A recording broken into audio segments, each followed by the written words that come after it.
finally got done doing all the things, recording all the instruments, getting all the perfect vocal takes, and now you're ready to dive into mixing in Logic Pro, but you're not sure exactly how to start. So I am here for you, how to get started mixing inside of Logic Pro. Before I dive into that, I want to give to you a free course that I created around this topic. It's actually getting your first mix done the right way so that it actually sounds professional when you get done with it. So you can get that free course down below in the description of the video, or in the first comment on this video will contain a link where you can dive into that course. There's multi-tracks and everything that you can download and just walk along inside of the mix with me and learn how to mix like a pro. With that said, let's dive into the actual DAW of how to actually get started in mixing in Logic Pro. How to get started in mixing in Logic Pro X. So your session probably looks something like this if you've already recorded your music in Logic Pro. If you're at this point and you still have a bunch of plugins from production on here,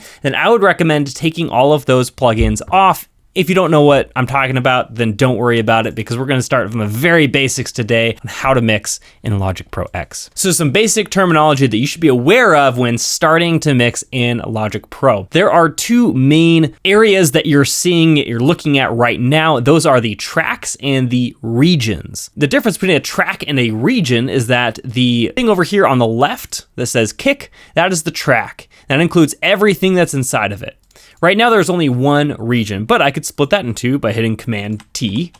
And now I have essentially two regions, but still only one track inside of this kick function. That is very just basic terminology that you should be aware of, because that'll crop up a lot of places. Where we apply what we refer to as plugins, or where we actually start mixing, where we start doing stuff to these tracks, is in the mixer panel, and each track will have its own fader on the mixer channel. You can open this up by hitting X, or you can go to View and Show or Hide Mixer, and it has a little X right there. That means that's the quick key for that.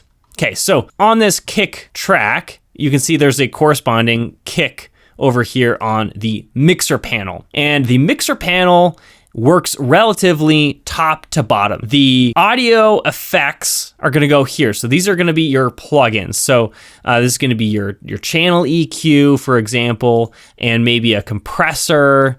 Those will all go right here, and that is in the audio effects. After it exits the audio effects, and then after you reach this panning function, so this is going to send your signal either left or right or dead center. So take this all the way to -64, that's all the way to the left, and we play it, you can hear it coming out of the left-hand side, or left speaker, or left earphone if you are wearing headphones. So you can hear that, it's on the left-hand side, or the right, or dead center. Fairly simple, fairly straightforward. You can probably understand that one. And then the very last thing that happens to the track is this fader. So this is just your volume fader, and that will be the last thing that touches this track before the signal is sent elsewhere. After you deal with your panning and your volume, it then goes back to these sends. Yeah, they're out of order, but it's just the way that Logic is set up. So you can then send this track to another bus, or you can send that output to a bus or just an output. By default, it's always the stereo out. Okay, so now that we've covered the signal chain, let's actually talk about what you actually do when you start mixing. So there's two basic tools when you're mixing, and that's gonna be your EQ and your compressor. Let's cover the EQ first. Your EQ is basically a smart volume control.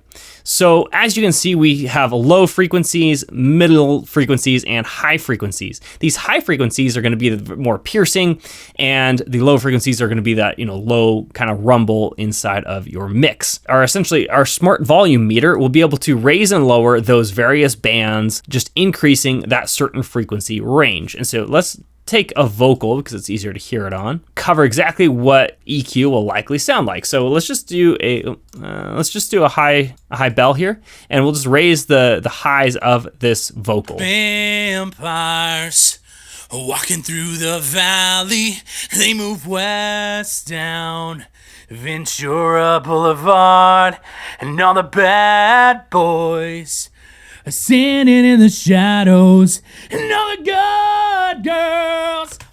So you can tell that changes the tone very dramatically. And obviously those moves didn't really sound that good, so we'd probably want to be a little bit more intentional and more subtle with our changes. But essentially, right, that's what we're going to be doing with EQs, just mixing all these things so they sound good on their own, but also together. Okay, so and if you're interested in actually diving a little bit deeper in this and learning how to mix inside of Logic Pro, I've created a free mini course for you that you can take and actually watch me mix this song from start to finish, all inside of Logic Pro, all with tools that you already have inside of your Logic Pro X DAW. You can actually get started mixing this song. So you can actually get the access to these multi-tracks, download them, put them in your own session, and actually mix this song along with me to learn how to mix in Logic Pro X. With that said, thanks for watching, and I will see you in the next one.